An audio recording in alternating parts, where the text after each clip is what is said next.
guests from the JROTC. We have Chief or Tom Puzo and his wife Megan. We have Tiara Cable and Natalie Milhern. Welcome. Thank you.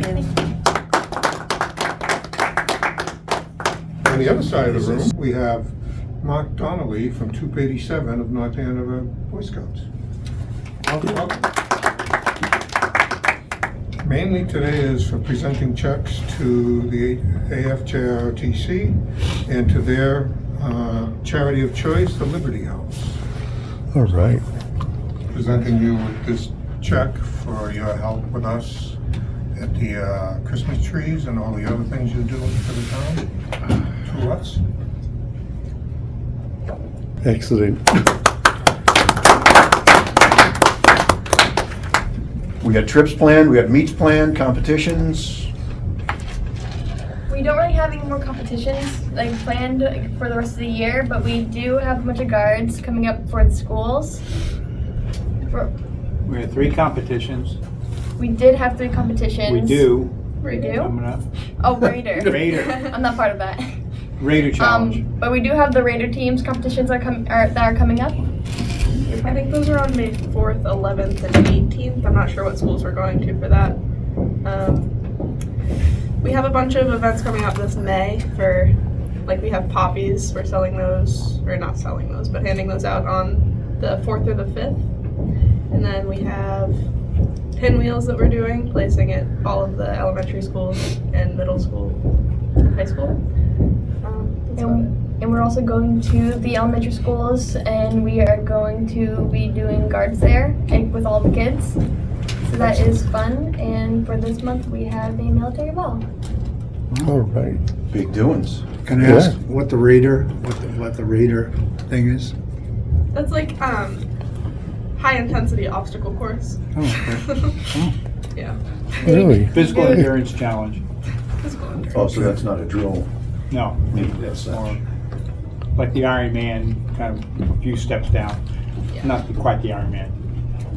Building rope bridges, running first aid, litter carries, runs, exercise, stuff like that. Ms. Cable, are you doing the Raider? I'm not. I'm gonna go to take pictures though. That's how I do it. Well, when too. Doug does it, I'm going to take pictures of him too. Always be the photographer. Well, thank you very much. Excellent, excellent. And now, we have, back in the middle, I guess. Now we have $1,000 to the charity of your choice, which is Liberty House, Manchester, New Hampshire. Excellent, excellent. Tell us how this comes about. Yeah. Good We do question. a Liberty House breakfast every year. We go there and we do the color guard, and then they tell us about what they do there, what their mission is. They bring in guest speakers. It's a really cool event that we do, and we just love going to that.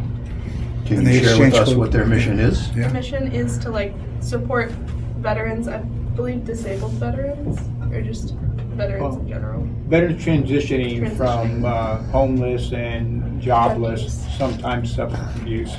In fact, they take them in, and one of the policies is anybody that's in Liberty House, they cannot be abusing any substances. They have to be clean.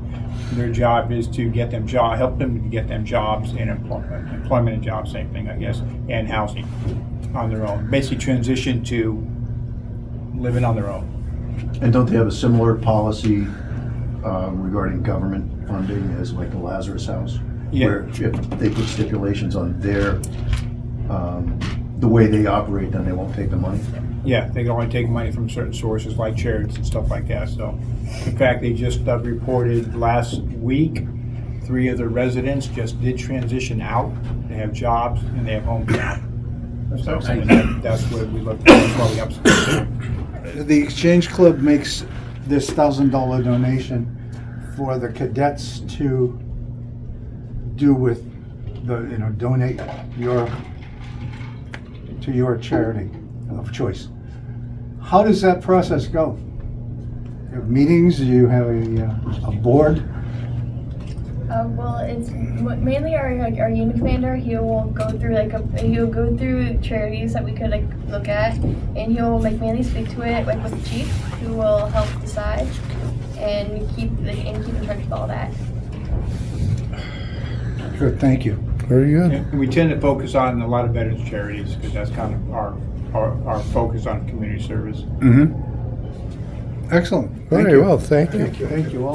Thank you very much. And on behalf of the tree committee, we can't thank you enough. As you know, we couldn't pull off the project without you guys. Thank you. And without the Boy Scouts. We enjoy doing it, it's fun.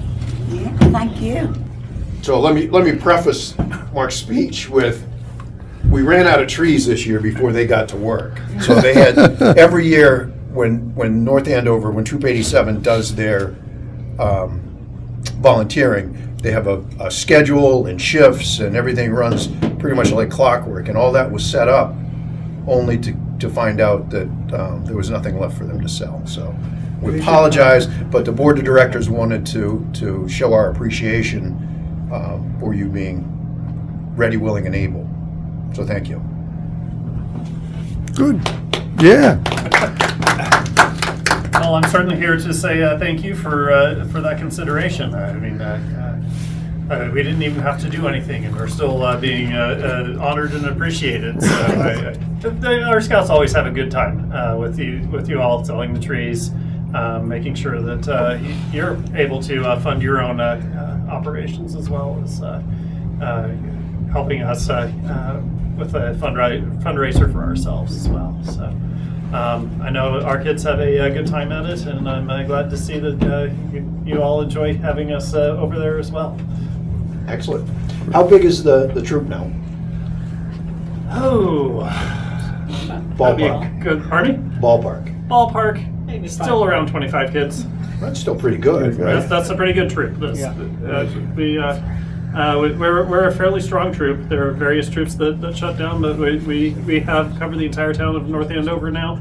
The other troop from North Andover shut down last year.